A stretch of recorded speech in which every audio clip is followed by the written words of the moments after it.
I'm going to do a really quick little 2 minutes or 3 minutes about what it is that I do for what I've done for my Wanderlust journal.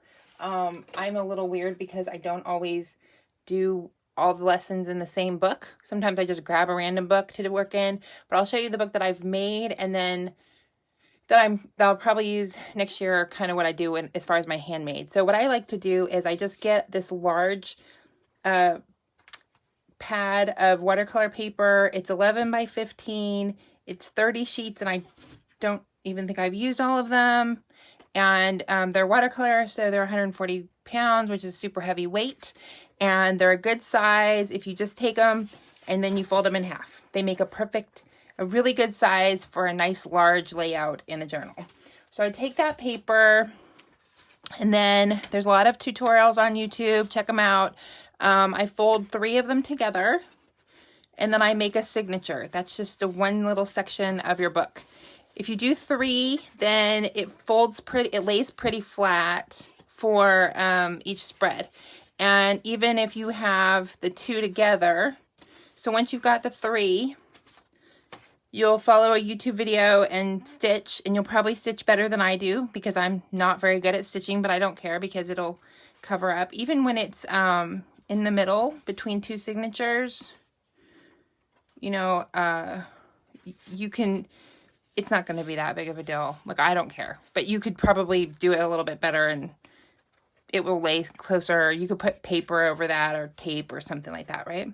So then what I've done, I actually created a book like this. This is a book I created for Book of Days in 2020, which I've done 2 lessons out of, okay? I've done 2 lessons of Book of Days, but in this book I decided I was going to do some Wanderlust lessons if I felt the urge to do it. This is from Wanderlust. I just grabbed this book because I felt like working in a different book.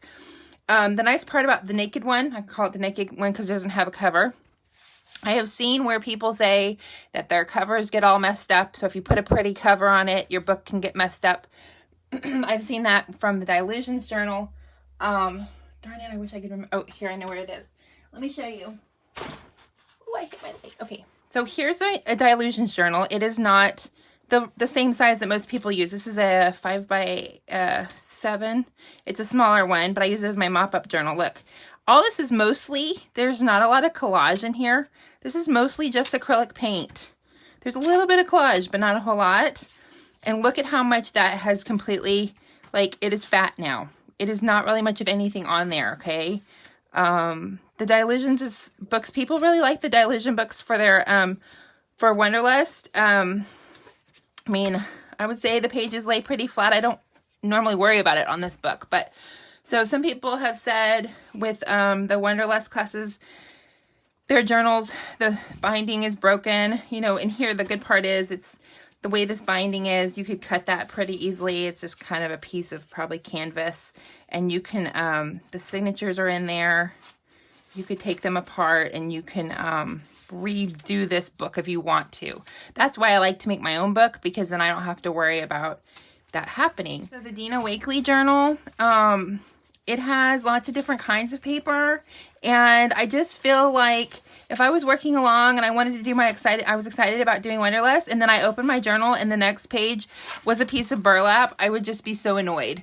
And I have seen so many people who open their books to work in their journals and end up cutting out the burlap, and then I just feel like you're just taking out pages of your book that, I mean, you paid for pages, so why take them out, right? So I think it would be better if you're going to do Wanderlust, and it's also, you can see, it does get fat, although I've put other pages in there, but it gets really big.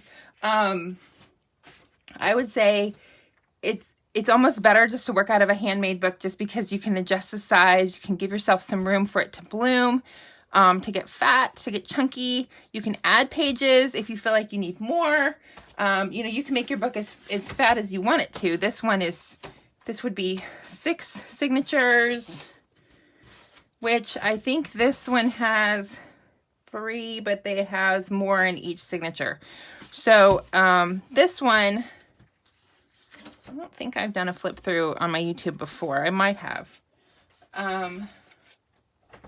But this one when you open the pages, they lay flat. All I did was, like I said, I did the signatures and then I stitched them in. 1, 2, 3, 4, 5. For some reason, 2, 3, 4, 5. This one has 5 pages. It's the same paper. It's that same watercolor paper. I know it can hold up to lots of media. This one, there's a lot of space in between. Doesn't matter to me. Okay, that was just how I stitched it to give it some space to. Well, also just because this was one of my first books that I ever made. So this is from Book of Days. This was just playing. This is from a Book of Days that I haven't ever done.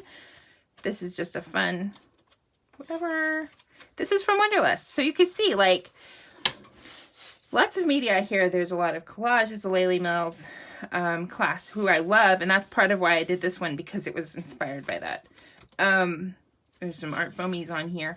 But it lays fairly flat after the fact, right? Like, when it's... The other thing about working in a journal is you should not...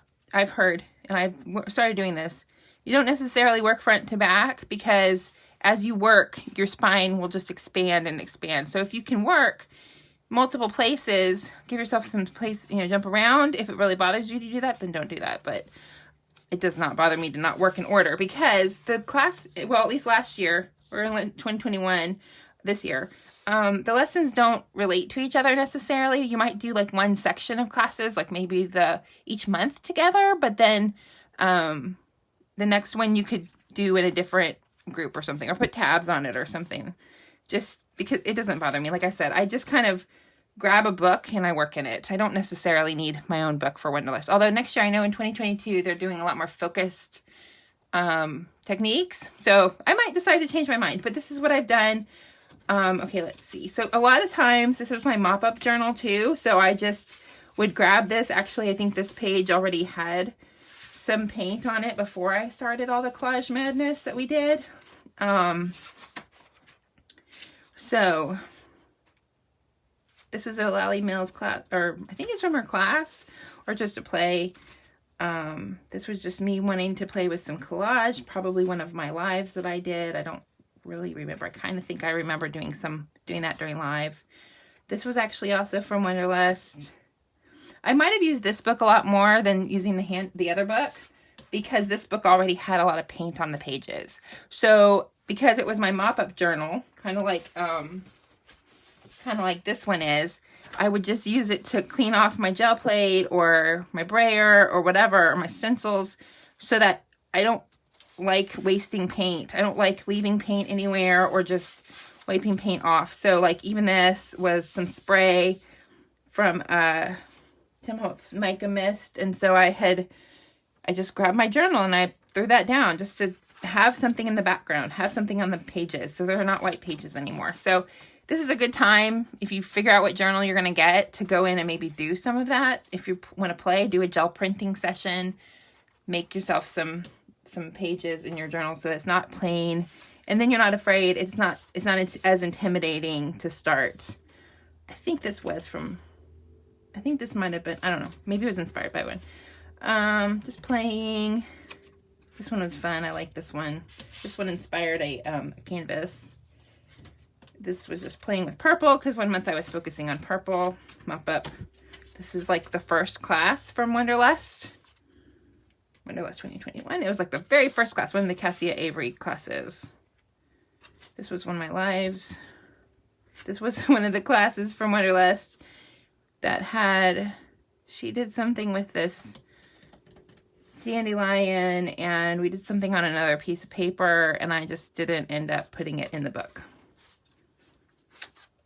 That was me playing. I think there was a class where we did something where we cut up a bunch of pieces and did a collage, and this was kind of inspired from that class. I don't do the classes necessarily exactly. I think this might have been inspired by a class from Kate Morgan? Kate something? So these are a lot of this was a live. That's just mop up and collage, mop up. This is one of the classes where one of the lessons where we made these little things. You're supposed to write something on them, and I didn't. I just just made them, and it was fun. And the pockets were kind of fun to make. I'm just playing with color. Another one, I really like that. I drew that, and then I didn't really love the way the nose looked, and so I ended up just ripping the nose off and then putting it in there like that. This was one of my more recent ones where I was playing with this texture, the Prima icing paste. And then that's the end. And so this book is like, there's a few pages where there's just some stuff that could be a good background for things. But, you know, I'm really excited that this book's almost done. So, and then this is the cover. And I bought a picture from Goodwill. It was something somebody had already painted. It wasn't like a commercially made one. It was a canvas on a frame, and I pulled the canvas off the frame, and then I painted it, and then cut it down to the size of the book, and then I pretty sure I went back and did all this technique on there, and then I stitched it on. And so far I would say it hasn't gotten a lot of paint on it from me doing my art stuff inside the book. So some people, their covers get, like, this cover has gotten some on it, although I wouldn't say as much. This one I did before. So so that's kind of what I do. Let me know if you have any questions. Put them in the comments, and I'll try to get back to you about that. And then I hope that answered some questions. I don't know why I decided I wanted to answer the questions, but some people were asking about it, and so that's a question that actually comes up pretty frequently in that group, in those groups. So thanks for watching my video today. Don't forget to ring the notification bell so that you can be notified when new content is available.